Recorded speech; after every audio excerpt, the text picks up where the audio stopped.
I'm the voice behind the mic that shares stories of horror. My name is Stephen King, and I intend to give you a story to make you feel fear. So every night, when you're alone, turn off your light, plug in your earphones, and play Stephen King. The rain cascaded down in relentless sheets, tapping in the window panes like ethereal fingers. I sat alone in the cozy Airbnb cottage, a refuge nestled in the heart of nowhere. It was meant to be a weekend escape, a solitary retreat from the demands of the world. Little did I know that this quaint shelter would transform into a chamber of chilling terror. The flickering lampshade cast long shadows across the wooden floor as the storm outside howled like a vengeful spirit. The isolation, initially comforting, began to feel suffocating. I found myself wandering from room to room, the creaking floorboards echoing in the emptiness. The persistent rain acted as a veil isolating the cottage from the rest of the world. As midnight approached, an unsettling sensation crept over me, a sense that I was not alone, that unseen eyes watched from the inky corners of each room.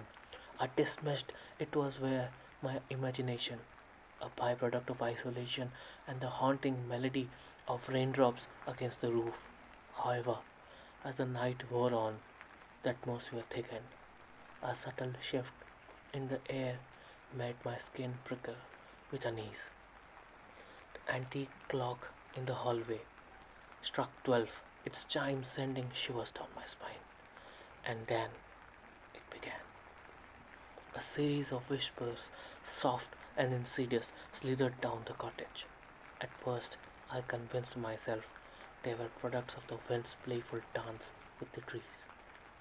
But as the whispers coalesced into sinister murmurs, I discerned words, words that spoke of forgotten sins and the darkness within.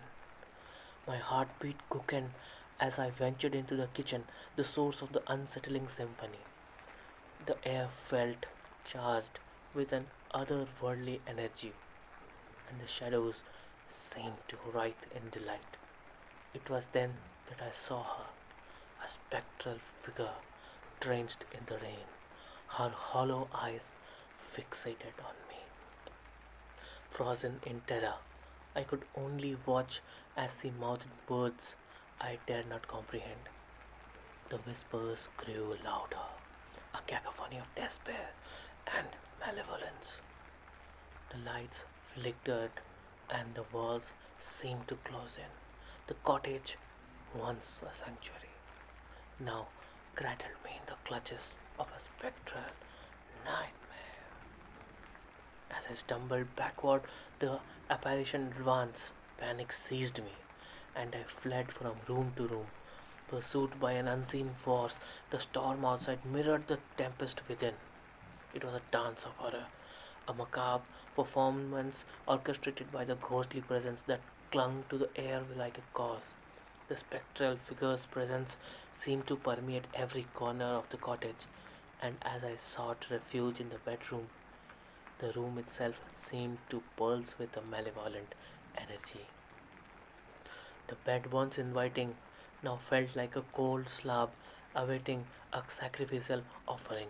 I hesitated, but had no choice. The night was a labyrinth, and I was ensnared in the haunted passages.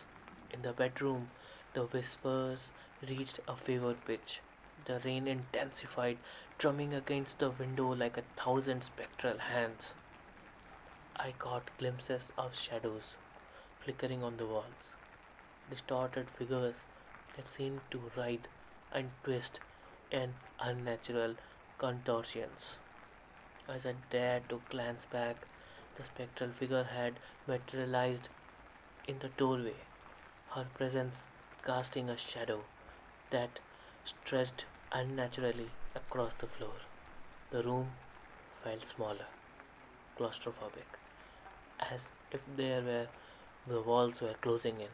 I clutched at the edges of sanity, my mind teetering on the precipice of terror. Hours passed, though in that timeless night it felt like an eternity. The cottage became a theater of the absurd, each room a stage for the haunting performance. I stumbled across the darkness, my senses distorted by the spectral presence that clung to me like a second skin. In the kitchen, I paused, the air heavy with the scent of dampness and decay. The flickering lamplight cast grotesque shadows on the walls, and as I surveyed the room, the whispers took a different tone. They were no longer mere murmurs, but seemed to form a disjointed narrative, a tale of tragedy and woe. I strained to make sense of the spectral story unfolding in the echoes of the night. The figure in the doorway remained silent, her eyes fixed on me with a penetrating gaze that seemed to pierce through the fabric of reality itself. The rain outside had become a symphony of sorrow, a lament for the lost souls caught in the tapestry of Ravencroft's dark history. With the first light of the dawn, the whispers subsided. The rain outside ceased its relentless assault. The cottage, once a battleground, returned to an eerie calm. I stood in the center of the room, drenched in sweat and rain, haunted by the echoes of a spectral night. The figure in the doorway dissipated like morning mist, leaving only the residue of a presence that lingered in the air.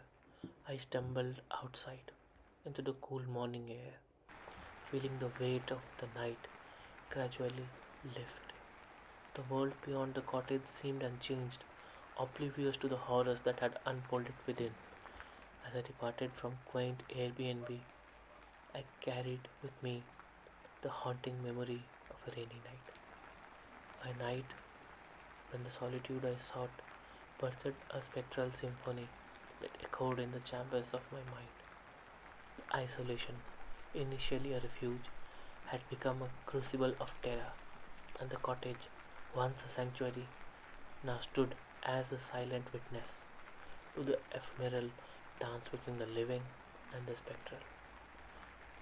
In the days that followed, the memory of that fateful night haunted my every waking moment.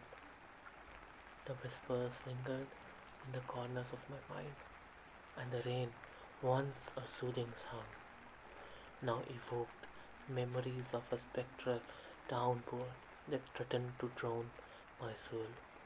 Ravencroft, it seemed, held secrets not meant for the faint heart. The isolation that had drawn me, that desolate Airbnb, had become a double edged sword, revealing the thin veil that separates the known from the unknown. The cottage, standing silent amidst the trees, remained a cryptic monument to the supernatural, a place where mundane and the spectral converged. As I boarded the train away from Ravencroft, I couldn't shake the feeling that the town's shadows clung to me, a reminder that the spectral dance transcended the confines of that desolate cottage. The rain continued to fall, but it was no longer just water from sky. It carried with it the whispers of a haunted night, a night when solitude and spectral forces collided in a dance that would linger in the recesses of memory for years to come. This was the story of Raven, who thought of a refuge to be taken in the far woods of Ravencroft in this weekend over a solitary trip. Now tell me, would you take a solo trip in the woods and stay in a cabin alone? Will that loneliness haunt you? This was Stephen King, and happy horror.